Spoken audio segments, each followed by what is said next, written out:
नमस्कार मित्रमैत्रिणींनो, कसे आहात सगळेजण? तर तुमचे माझ्या सायम गौंड या युट्यूब चॅनल अगदी मनापासून स्वागत करते आणि तुम्ही माझे व्हिडिओ बघतात तर खूप खूप धन्यवाद. तर मित्रमैत्रिणींनो, आपण एखाद्या व्यक्तीच्या पाया स्वतःला मनस्ताप करून घेतो, राग, वैताग आणि त्याही पुढे जाऊन स्वतःचा महातांडव करून घेतो. तर याच्यात त्या व्यक्तीला काहीच फरक पडत नाही. तो फक्त आणि फक्त आपल्याला डिवचून बाजूला जाऊन आपला तमाशा कसा होईल हे बघत असतोय. आणि याच्यात नुकसान जे होते ते फक्त आणि फक्त आपल्या शरीराचे होते. कारण की जेव्हा आपला राग शांत होतो ना, त्यावेळेस तुम्ही कधी असं ऑब्झर्व केलंय का, की आपल्या शरीराचा सगळा गळाटा झालेला असतोय आणि विकनेसपणा तर असा येतो, की जसं काय आपण 6 महिन्याचे दुकनकरी असतो.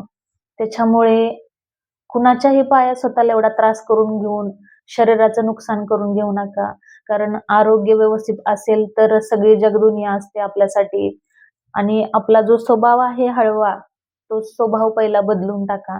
कारण की जे साधं आणि सरळ असते त्यालाच लोक आधी ठोकतात आणि जे वाकडं असते त्याच्या कुणीच नादी लागत नसते. त्याच्यामुळे स्वतःचा सेल्फ रिस्पेक्ट जपा आणि हे जीवन तुमचं आहे, त्याच्यावर कोणाचं बंधन आणू नका आणि खरंच सेल्फ रिस्पेक्ट जपत जगा हीच विनंती आणि धन्यवाद.